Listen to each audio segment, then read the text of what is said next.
जी अस्सलाम वालेकुम। अपनी इस वीडियो के अंदर हम क्लास 11 मैथ के चैप्टर 7 की एक्सरसाइज 7.8 को सॉल्व करेंगे।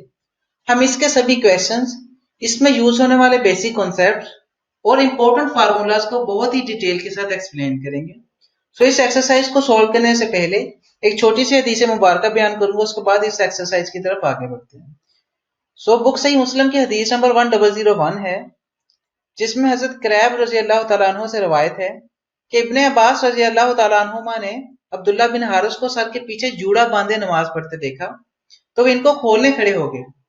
जब वो नमाज से फारूक हुए तो इब्ने अब्बास रजी अल्लाह तआला अन्हुमा की तरफ मुतवज्जे हुए और कहा, तुमने मेरे सर को क्यों छेड़ा?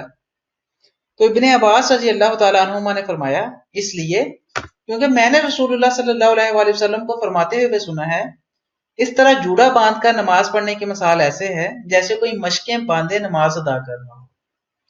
अगर हम में से भी किसी के बाल लंबे हों तो उसे चाहिए कोई जूड़ा बांध कर नमाज अदा न करे। अल्लाह ताला अमल की तौफीक अता फरमाए, आमीन। अब हम नेक्स्ट अपनी एक्सरसाइज की तरफ आगे बढ़ते हैं। तो एक्सरसाइज को सॉल्व करने से पहले इसके बेसिक कॉन्सेप्ट्स को समझ लेते हैं, उसके बाद आगे बढ़ते हैं। तो ये हमारे पास प्रोबेबिलिटी के बेसिक रूल्स थे, जिसमें से एडिशन रूल को हमने एक्सरसाइज 7.7 के अंदर इस्तेमाल किया था। पिछली एक्सरसाइज में हम जानते थे कि वहां पर हमारे पास और का वर्ड इस्तेमाल होता था क्वेश्चंस के अंदर। जैसे एग्जांपल के तौर पर हमारे पास क्वेश्चन हो सकता था कि क्या प्रोबेबिलिटी है कि अगर हम एक डाइस को रोल करें तो हमारे पास 3 डॉट्स शो हो या 5 डॉट्स शो हो। या का वर्ड या और का वर्ड जब इस्तेमाल होता था तो हम एडिशन रूल का इस्तेमाल करते थे, जिसमें यूनियन आ जाता था। अब इस एक्सरसाइज 7.8 के अंदर हमारे पास मल्टीप्लीकेशन रूल इस्तेमाल होगा। मल्टीप्लीकेशन रूल में एंड का वर्ड इस्तेमाल होता है। इसकी एग्जांपल इस तरह से है, जैसे एग्जांपल के तौर पर हम कह सकते हैं कि अगर हम किसी कॉइन को 2 दफा फेंकें टॉस के लिए, क्या प्रोबेबिलिटी है कि पहली दफा भी हेड आए और दूसरी दफा भी हेड आए। और का वर्ड या एंड का वर्ड इस्तेमाल हो, या इस तरह से कह सकते हैं व्हाट इज द प्रोबेबिलिटी कि दोनों टाइम हमारे पास हेड हो, both for both head show हो। तो इसके लिए हम क्या कहेंगे कि हम मल्टीप्लीकेशन का रूल इस्तेमाल करेंगे। इसमें हमारे पास इंटरसेक्शन आ जाता है, probability of A intersection B. और हम इसको, जब भी ए इंटरसेक्शन बी हो तो हम क्या करते हैं, दोनों को मल्टीप्लाई कर देते हैं। जबकि हम यूनियन में ऐड करते थे और उसमें से इंटरसेक्शन माइनस कर देते हैं, लेकिन यहाँ पर हम दोनों को मल्टीप्लाई कर देते हैं। बाकी हम एक्सरसाइज की तरफ आगे बढ़ते हैं तो आपको समझ आ जाएगी क्वेश्चन की। सबसे पहले क्वेश्चन 1 को सॉल्व करते हैं। क्वेश्चन 1 की स्टेटमेंट है, the probability that a person A will be alive 15 years hence is 5/7। हमें प्रोबेबिलिटी गिवन है कि जो हमारे पास पर्सन ए है वो 15 साल जिएगा और उसकी ये प्रोबेबिलिटी है 5/7। And the probability that the another person B will be alive 15 years hence 7/9। और जो पर्सन बी है हमारे पास वो भी 15 साल जिएगा, तो उसकी जो प्रोबेबिलिटी है वो है 7/9। Find the probability that both will be alive 15 years hence. उसने कहा कि प्रोबेबिलिटी बताओ कि दोनों 15 साल, दोनों की प्रोबेबिलिटी बताओ। अब यहां पर हम देखें तो बोथ का वर्ड इस्तेमाल हो गया, तो इसका मतलब है मल्टीप्लीकेशन रूल इस्तेमाल करेंगे। या एंड का वर्ड भी यहां पर यूज कर सकते हैं कि person A and person B both will be alive. तो जब भी एंड का वर्ड आ जाए या बोथ का वर्ड आ जाए तो ये हमारे पास होते हैं, वहां पर हम मल्टीप्लीकेशन रूल का इस्तेमाल करते हैं। और अगर हमारे पास और का वर्ड इस्तेमाल हो तो हम एडिशन रूल का इस्तेमाल करते हैं। तो यहाँ पर हम मल्टीप्लीकेशन का रूल इस्तेमाल करेंगे। तो हम क्या करते थे मल्टीप्लीकेशन रूल के लिए, हमारे पास सिंपली प्रोबेबिलिटी ऑफ ए फाइंड करते हैं, प्रोबेबिलिटी ऑफ बी फाइंड करते हैं और उनको आपस में मल्टीप्लाई कर देते हैं। हम देखिए तो यहाँ पर इस क्वेश्चन के अंदर हमें पहले ऑलरेडी प्रोबेबिलिटी गिवन है, हम सिंपली उनको मल्टीप्लाई कर देंगे तो हमारा आंसर आ जाएगा।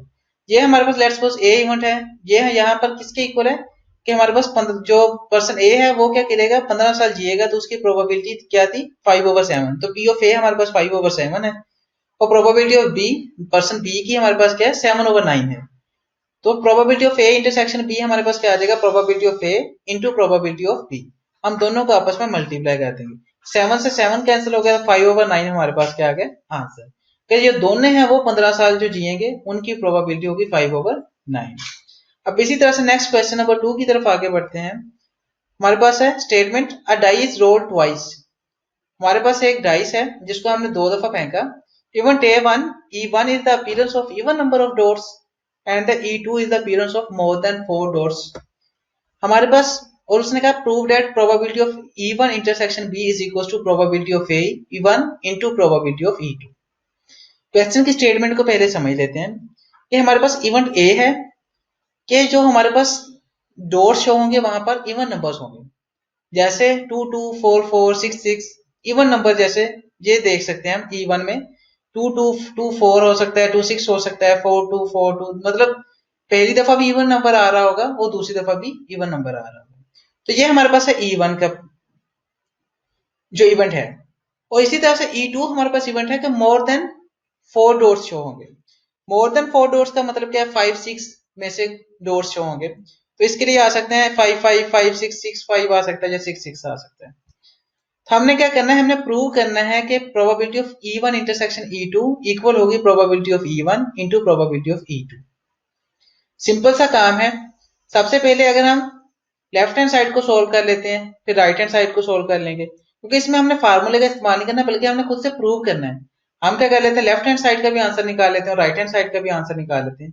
अगर दोनों का आंसर इक्वल होगा तो इसका मतलब ये प्रोबेबिलिटी हमारी प्रूव हो जाएगी। तो सबसे पहले हमारे पास सैंपल स्पेस क्या है, क्योंकि एक डाई को 2 दफा रोल किया गया है, तो इसका मतलब है कि सैंपल स्पेस में हमारे पास 36 नंबर्स आ सकते हैं। तो ये हमारे पास 36 कॉम्बिनेशन बन जाएंगे, 6 का स्केयर। तो एन ऑफ एस हमारे पास क्या है, 36। अब इसी तरह से इवेंट E1 हमारे पास क्या है कि डोर्स पे इवन नंबर शो होंगे। तो वो क्या हो सकते हैं, 2 2 आ सकता है, 2 4 आ सकता है, 2 6 आ सकते हैं, 4 2 आ सकता है, 4 आप इसमें से निकाल लेंगे। तो ये इस तरह से जब 6 6 तक जाएंगे आप, तो ये हमारे पास 9 नंबर्स बनेंगे। इसका मतलब है कि प्रोबेबिलिटी कि इवन नंबर शो हो वो हमारे पास क्या होंगे, n of E1 over N of S क्या बन जाएगा, 9 ओवर 36। ये किसके इक्वल होगा, 1 ओवर 4 के। और इसी तरह से दूसरी इवेंट हमारे पास क्या था कि मोर देन 4 नंबर शो हो, तो 5 और 6 आ सकता है। तो इसमें हमारे पास कौन कौन से आ जाएंगे, 5 5 आ सकता है, 5 6 आ सकता है, 6 5 आ सकता है और 6 6 आ सकता है। तो इसके कितने नंबर्स बन रहे हैं, 4। तो इसका मतलब इसकी प्रोबेबिलिटी क्या आ सकती है, n of E2 over N of S is equal to 4 over 36 is equal to 1 over 9 आ गई। हमने क्या कर लिया, दोनों की प्रोबेबिलिटी इवेंट्स की फाइंड कर ली। अब सिंपली क्या करते हैं कि एक दफा लेफ्ट हैंड साइड के लिए प्रोबेबिलिटी ऑफ E1 पहले तो E1 इंटरसेक्शन E2 फाइंड कर लेते हैं ताकि इसकी प्रोबेबिलिटी फाइंड कर सकें। इसको तो हम सिंपली मल्टीप्लाई कर देंगे क्योंकि इन दोनों को हमने फाइंड कर दिया। अब क्या कहते हैं, E1 इंटरसेक्शन E2 फाइंड कर लेते हैं। E1 हमारे पास ये है, E2 हमारे पास ये है। हम देखते हैं इनमें से कॉमन कौन से हैं। E1 इंटरसेक्शन E2 में हमारे पास कॉमन है 6 6। देखें तो यहाँ पर भी हमारे पास 6 6 है और यहाँ पर भी 6 6 है E2 इवेंट पे। दोनों में हमारे पास कितने कॉमन नंबर है, सिर्फ एक। तो एन ऑफ प्रोबेबिलिटी जो हमारे पास एन ऑफ क्या होगा, E1 इंटरसेक्शन E2 1। तो प्रोबेबिलिटी क्या बन जाएगी, एन ओवर एन एस, तो ये क्या बन जाएगी, 1 ओवर 36 आ जाएगी। अब जो हमारे पास इक्वेशन 1 लेफ्ट हैंड साइड का आंसर क्या आया, 1 ओवर 36, इसको हमने इक्वेशन 1 का नाम दे दिया। अब इसी तरह से राइट हैंड साइड को सोल्व करें तो हमने क्या करना है, इनको आपस में मल्टीप्लाई करना है, probability of E1 into probability of E2 को। सिंपल सा काम है, क्योंकि E1 की वैल्यू प्रोबेबिलिटी ऑफ E1 भी हमारे पास है, E2 भी हमारे पास है। सिंपली इनको आपस में मल्टीप्लाई कर देते हैं। तो इनको मल्टीप्लाई किया तो 1 ओवर 36 आ गया, तो ये हमने इसको इक्वेशन 2 का नाम दे दिया। तो देखिए तो हमारे पास लेफ्ट हैंड साइड में 1 ओवर 36 आया इक्वेशन 1 से, राइट हैंड साइड में भी इक्वेशन 1 ओवर 36 आया इक्वेशन 2 से। तो हमारे पास क्योंकि लेफ्ट हैंड साइड और राइट हैंड साइड का आंसर इक्वल है, तो हमारा प्रूव हो गया कि probability of E1 intersection E2 किसके इक्वल होगा, probability of E1 into probability of E2। अब इसी तरह से क्वेश्चन नंबर 3 को सोल्व करते हैं। हमें रिक्वायर्ड है determine the probability of getting 2 heads in 2 successive tosses of a balanced coin. कि हमारे पास दो कॉइन है, दो हमारे पास कॉइन्स हैं, उनको हमने फेंका। तो क्या है कि हमारे पास प्रोबेबिलिटी के 2 दफा हेड आए। सिंपल सा क्वेश्चन है बहुत ही। हम अगर एक कॉइन को 2 दफा फेंके, या आप 2 कॉइन्स को 2 दफा फेंके, या एक कॉइन को 2 दफा फेंके, सिंपली आपके पास ये 4 ही कॉम्बिनेशंस बनेंगे। क्योंकि याद रखें हमारे पास 2 कॉइन्स तो दोनों को हम 2 दफा भी फेंकेंगे तो हमारे पास एट द एंड रिजल्ट 2 ही आ रहे होंगे। या दोनों पे हेड आ रहा होगा, या दोनों पे टेल आ रहा होगा, या एक पे हेड और एक पे टेल आ रहा होगा।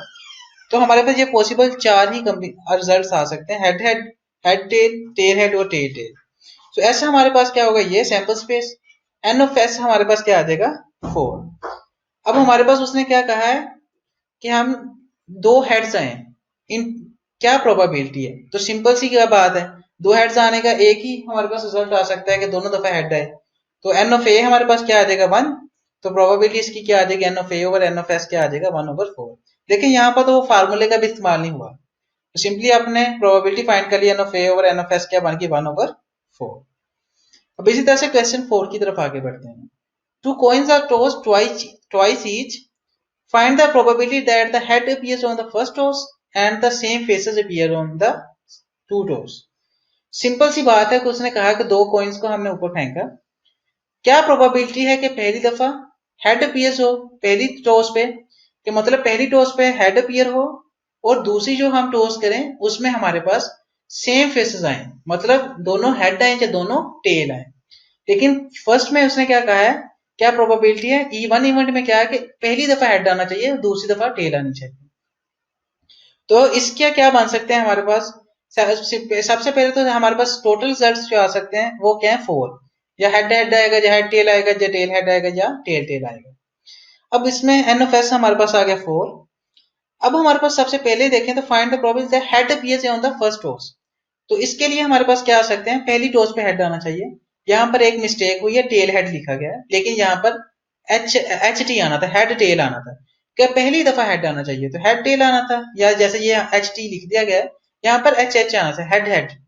ये एक प्रोबेबिलिटी, ये एक हो सकता है रिजल्ट कि अगर दोनों दफा हेड आ जाए, या एक हेड या एक टेल आए, पहली दफा हेड और टेल आए, देखें तो हम दोनों में पहली दफा हेड आ रहा है, तो इसका मतलब है कि यहाँ पर क्या है head appears in the first toss, पहली टॉस में हेड आ रहा है। तो ये कितने चांस बनने थे, दो बनने थे, दो रिजल्ट आ सकते हैं। तो इसकी प्रोबेबिलिटी क्या होगी n of A over N of S क्या बन जाएगी 2/4, जिसके इक्वल आ जाएगी 1/2 की। इसी तरह से बी पार्ट में वो क्या कहता है and the same faces appear in the to, तो सेम फेसेस में हेड हेड आ सकता है टेल टेल आ सकता है, ये देखें। तो ये बी का नाम दिया, ये भी क्या होंगे 2। तो हमने क्या करना है, उसने कहा एंड का वर्ड क्योंकि इस्तेमाल हो गया यहाँ पर, find probability that head appears on the first and ये जो वर्ड कह रहा है कि हमें यहाँ पर इंटरसेक्शन का फार्मूला का इस्तेमाल करना है।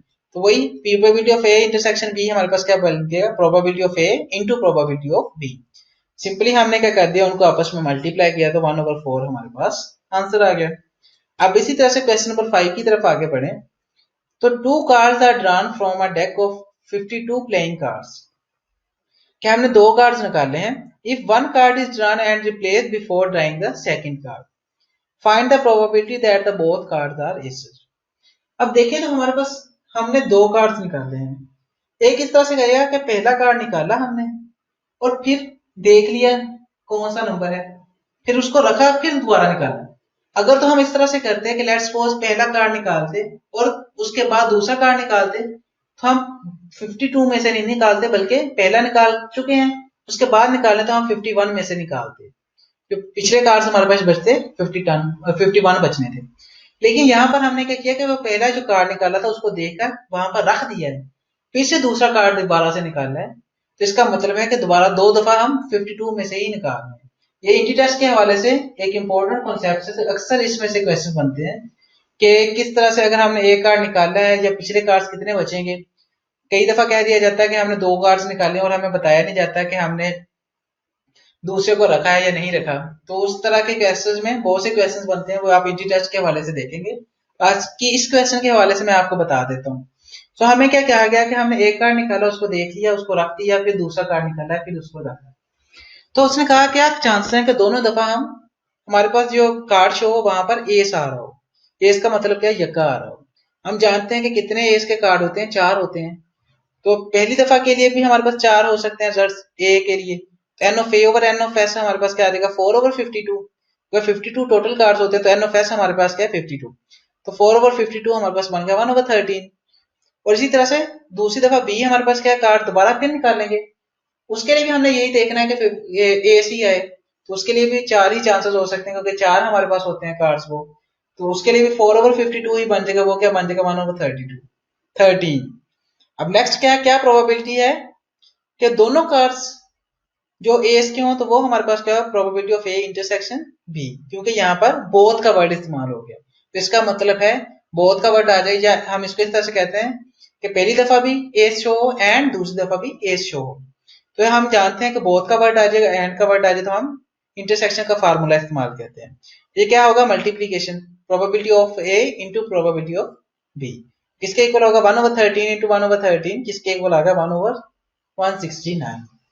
सो इसको इस तरह से आप समझे रिजल्ट को एट द एंड कि हमारे पास अगर हम 169 कार्ड्स निकालें तब प्रोबेबिलिटी है कि एक ऐसा केस आएगा जिनमें दोनों कार्ड जो होंगे वो एस के निकलेंगे। मतलब एक को दे के हम रखें फिर निकालें, दोनों कार्ड जो होंगे वो एस के निकलेंगे। ये 169 हम निकालें उसमें से एक चांस बनेगा। सो अब इसी तरह से क्वेश्चन नंबर 6 की तरफ आगे बढ़ते हैं। क्वेश्चन 6 की स्टेटमेंट है, 2 cards from a deck of 52 playing cards are drawn in such a way that card is replaced after the first draw. Find the probability in the following cases that the first card is king and the second is queen. Second में हमारा कहता है कि both the cards are faced cards, king, queen, jack. इस question को इस तरह से हम समझाते हैं कि हमारे पास 52 कार्ड्स हैं, हम जानते हैं 52 कार्ड में से उसने क्या कहा है कि एक कार्ड को निकाला है, निकाल के देकर फिर रख दिया गया है और फिर दूसरा कार्ड निकाला है। वो कहता है क्या प्रोबेबिलिटी है पार्ट 1 के अंदर जो हमने कार्ड निकाला पहली दफा किंग आए और दूसरी दफा क्वीन आए। सबसे पहले पार्ट 1 को अगर सोल्व करें तो हमारे पास क्या टोटल कार्ड्स 52 हैं, एन ऑफ एस हमारे पास क्या होगा 52। हम जानते हैं कि किंग कार्ड हमारे पास कितने होते हैं 4 होते हैं, जो बादशाह जिनको हम कहते हैं वो 4 होते हैं। तो इसकी प्रोबेबिलिटी क्या है, जिसको हमने ए लेट्स सपोज इसको इवेंट ए का नाम दे दिया कि कार्ड हमारा किंग होगा, तो कितने हो सकते हैं 52 में से हमारे पास क्या होते हैं 4। इसकी प्रोबेबिलिटी क्या बन जाएगी N of A over N of S क्या बन जाएगी 4/52, ये क्या है 1/13। अब इसी तरह से सेकंड उसने कहा था कि सेकंड जो होना चाहिए वो क्वीन हो, तो हम जानते हैं क्वीन भी हमारे पास 4 ही होती है, तो इसका मतलब है कि बी का हम नाम दे दिया कि सेकंड कार्ड इज क्वीन, वो भी हमारे पास 4 होती है, तो एन ऑफ बी भी हमारे पास क्या है 4। तो इसकी प्रोबेबिलिटी भी हमारे पास क्या होगी n of B over N of S 4/52, ये भी क्या होगी 1/13। अब उसने क्या कहा है, क्या प्रोबेबिलिटी है कि पहला कार्ड किंग है एंड सेकंड क्वीन है। एंड का वर्ड इस्तेमाल होगा तो इंटरसेक्शन आ जाना है, मल्टीप्लीकेशन रूल इस्तेमाल होना है। तो probability of A intersection B क्या बन जाएगा probability of A into probability of B. तो क्या बन जाएगा 1/13 इंटू 1/13 किसके इक्वल हो गया 1/169। इसका मतलब है कि 169 कार्ड अगर हम निकालें तब एक कोई चांस बनेगा जिसमें से दोनों दफा एक दफा किंग आएगा दूसरी दफा क्वीन आएगा। तो ये इतने चांसेस में से एक चांस बन सकते हैं। अब इसी तरह से पार्ट 2 को सॉल्व करें तो हमें क्या require both the cards are faced cards. Faced cards वो होते हैं जिनमें कोई ना कोई तस्वीर बनी होती है। हम जानते हैं किंग होता है, क्वीन होता है और जैक होता है, जिन पे कोई ना कोई तस्वीर बनी होती है। इसका मतलब है कि फेस्ड कार्ड हमारे पास कितने होते हैं 12 होते हैं। सो एन ऑफ ए हमारे पास क्या आ जाएगा फेस्ड कार्ड के लिए 12, तो प्रोबेबिलिटी इसकी क्या आ गई n of A over N of S is equal to 12/52, क्या बन गई 3/13 बन गई। और इसी तरह से उसने क्या कहा है both the cards are faced card, मतलब दो कार्ड्स यहाँ पर हमने देखे हैं, पहला भी फेस्ड है दूसरा भी फेस्ड है, पहले के लिए भी 12 होंगे और दूसरे के लिए भी 12 होंगे। सो ए भी हमारे पास 12 आ गए। इस तरह से लेट्स सपोज फिर हमने बी को कंसीडर किया कि सेकंड कार्ड भी फेस्ड कार्ड है तो उसके लिए भी 12 आ गए। तो इसका मतलब प्रोबेबिलिटी ऑफ बी भी हमारे पास क्या 12/52 जो क्या बन जाएगी 3/13। हम इसको 4 पे डिवाइड कर रहे हैं दोनों तरफ। अब नेक्स्ट हमारे पास क्या है प्रोबेबिलिटी, क्योंकि बोथ का वर्ड इस्तेमाल होगा तो probability of A intersection B आ जाएगा, ए इंटरसेक्शन बी का फार्मूला इस्तेमाल होगा। तो क्या बनेगा probability of A into probability of B, तो क्या होगा 3/13 इंटू 3/13 इज इक्वल टू 9/169। मतलब ये कि हम 169 कार्ड्स में से कोई 9 कार्ड ऐसे होंगे जिसमें दोनों दफा फेस कार्ड आएंगे, मतलब दोनों दफा क्या आएंगे कोई ना कोई तस्वीर वाले कार्ड आएंगे। 9 चांसेस ऐसे बनेंगे 169 चांसेस में से।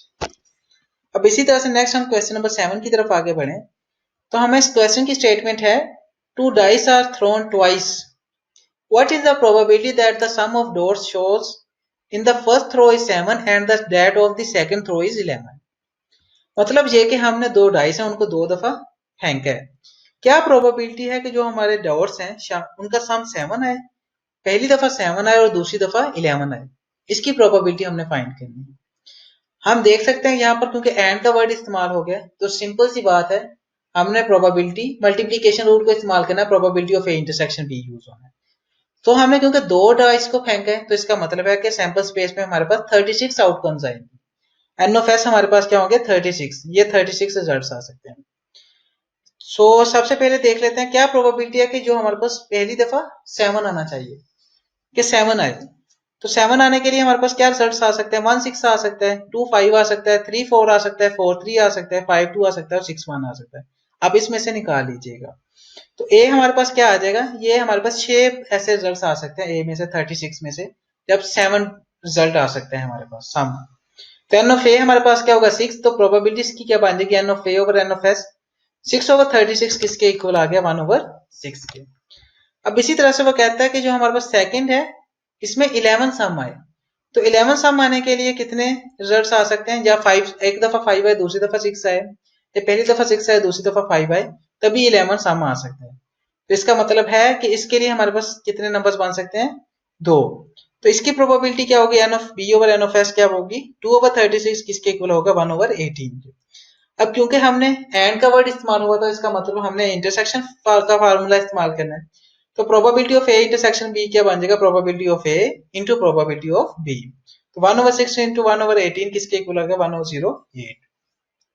सो इसका मतलब है कि 108 अगर हम सर्च निकालें, 108 दफा कार्ड्स निकालें, तब जाके कोई एक चांस ऐसा बनेगा जिसमें से पहली दफा 7 आएगा सम और दूसरी दफा 11 आएगा। सो इस तरह से ये हम प्रोबेबिलिटी फाइंड करेंगे। अब इस तरह से क्वेश्चन नंबर 8 की तरफ आगे बढ़े। Find the probability that the sum of dots appearing in the two successive throws of the two dice is every time 7।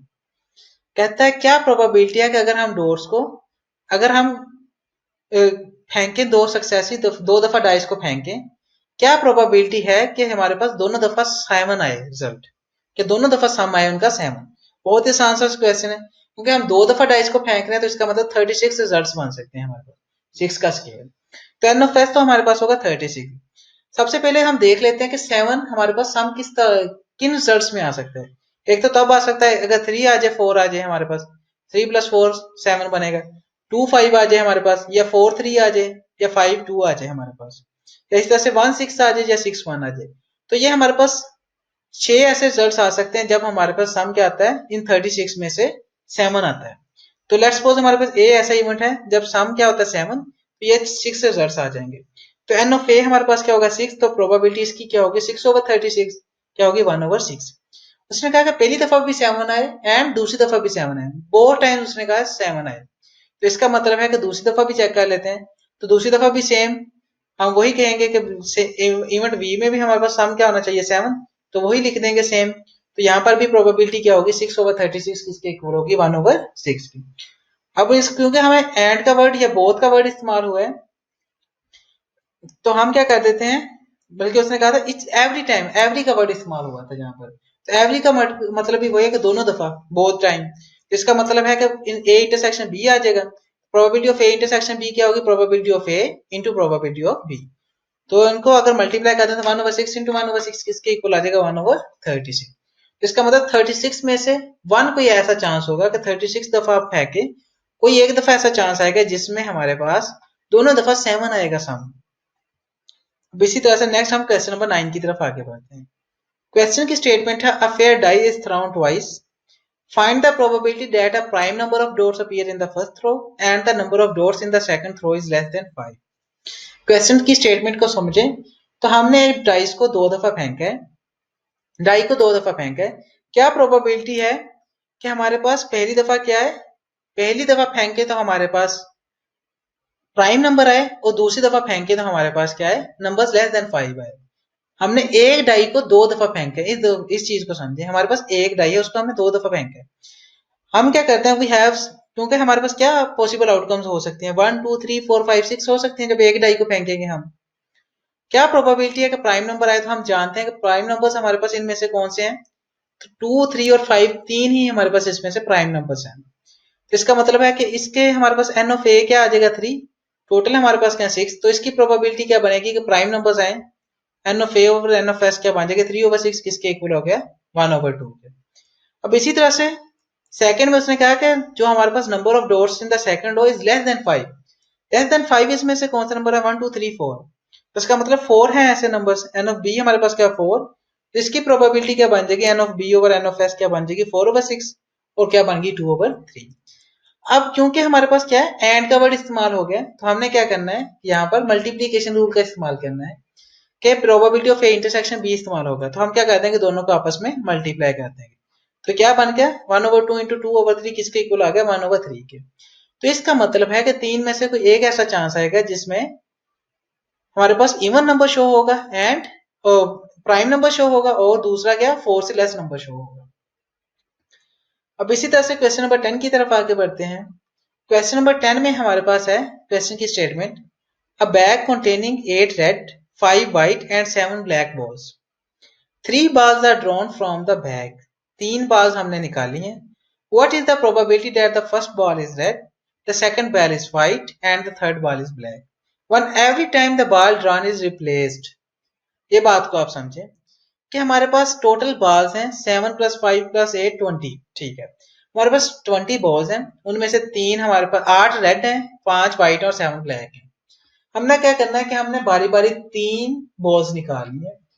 पहली दफा निकाली बॉल, हमने देख लिया कौन सा कलर है और उसको रख दिया, रख के अब फिर दोबारा हमारे पास 20 हो गया, नंबर 20 बॉल्स ही हो गई, अगर हमने रख दिया, फिर दोबारा एक निकाली, फिर देखा, फिर रख दिया, दोबारा फिर 20 है, क्योंकि वन बॉल रिप्लेस कर दी गई है, उसके बाद हम देखते हैं। तो इसका मतलब अगर हमारे पास बॉल ना रिप्लेस की जाती तो पहली दफा निकालते तो हमारे पास क्या होते हैं 19 पीछे बच जाती, फिर निकालते पीछे 18 बचनी थी। तो इस तरह से आपने फिर एन ऑफ एस हमारे पास 18 और इस तरह से 19 होना था, और हमारे पास इस तरह से 20 नहीं होना था हर दफा, क्योंकि हर दफा रिप्लेस कर दी गई, इसका मतलब है कि हमारी दफा हर दफा क्या होगा 20 ही सम होगा। हम क्या करते हैं कि हम सबसे पहले एन ऑफ एस फाइंड करें, तो हमारे पास क्या आता है 20, क्योंकि टोटल बाल हमारे पास है 20। अब हमने सबसे पहले लेट्स सपोज सबसे पहले बाल निकालते हैं और देखते हैं कि रेड आए। क्या कहता है कि फर्स्ट बाल इज रेड, तो रेड का मतलब क्या है कि हमारे पास टोटल कितनी बाल्स हैं जो रेड हैं, वो है 8। एन ऑफ ए हमारे पास क्या 8, हमें गिवन है 8 रेड है हमारे पास। तो इसकी प्रोबेबिलिटी क्या हो सकती है टोटल में से कि हमारे पास रेड आए, N of A over N of S क्या बन जाएगी 8/20, और क्या होगी 2/5 अगर इसको 4 पे डिवाइड कर दें। तो सिंपल सी बात है कि अगर हम 5 बाल्स निकालें तो उसमें से 2 बाल्स ऐसी होंगी जो रेड आएंगी, ये उनकी प्रोबेबिलिटी है। तो इस तरह से इवेंट बी के लिए देख लेते हैं कि हमारे पास सेकंड बाल क्या है व्हाइट, तो व्हाइट के लिए भी हम सेम काम करते हैं, एन ऑफ बी हमारे पास टोटल 5 बाल्स ही व्हाइट, तो हमने इसकी प्रोबेबिलिटी फाइंड की, तो 5 ओवर हमारे पास 20 आ गया, किसके इक्वल आ गया 1/4 के, 5 पे डिवाइड कर दिया। तो इसका मतलब है कि जो अगर हम 4 बाल निकालें उसमें से कोई एक बाल क्या होगी व्हाइट होगी। तो सी हमारे पास क्या इवेंट क्या है कि जो हम बाल निकालें वो ब्लैक हो, तो ब्लैक बाल हमारे पास क्या आती है 7, तो इसकी प्रोबेबिलिटी भी हमारे पास 7/20 हो जाएगी कि 20 बालों में से कोई 7 ऐसी बॉल होंगी जो क्या होंगी ब्लैक होंगी। अब क्योंकि क्वेश्चन में हमें गिवन था कि हमने सबकी प्रोबेबिलिटी बतानी है कि पहली दफा हमारे पास ब्लैक रेड निकले, फिर ब्लैक व्हाइट निकले, फिर ब्लैक निकले, इस चीज की प्रोबेबिलिटी बतानी है। हम इनकी अलग अलग नहीं बल्कि इकट्ठी बतानी है कि पहली दफा बार रेड हो, फिर व्हाइट हो, फिर ब्लैक हो। इसका मतलब यह है कि यहाँ पर क्योंकि तीनों की इकट्ठी बतानी है, तो इसका मतलब है कि हम इंटरसेक्शन का फार्मूला इस्तेमाल करेंगे। So probability of A intersection B intersection C आ जाएगा, तो हम इसमें मल्टीप्लीकेशन रूल इस्तेमाल होता है, तो तीनों की प्रोबेबिलिटी आपस में मल्टीप्लाई हो जाएगी। 2 और 5 इंटू 1/4 इंटू 7/20 आ गया, इसकी इक्वल आ जाएगा 200, 7/200 के इक्वल आ गया। तो यहाँ पर सिंपल सी चीज जो देखने वाली है, तो यहाँ पर क्योंकि असल में 7 मल्टीप्लाई बाई 2 14 था और नीचे 400 बनना था, तो उसको 2 पे डिवाइड किया तो 7/200 बना है।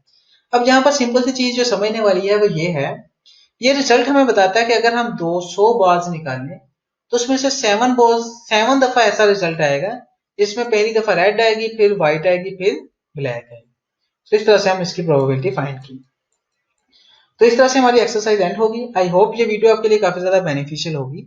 अगर आपको ये वीडियो पसंद आई हो तो इस वीडियो को लाजमी लाइक कीजिएगा, हमारे चैनल को लाजमी सब्सक्राइब कीजिएगा। तो जैसे नई वीडियोस अपलोड होती हैं आप जल्द से जल्द उन वीडियोस को देखते हैं। Thank you so much for watching, मिलते हैं नेक्स्ट वीडियो के अंदर। अल्लाह हाफिज।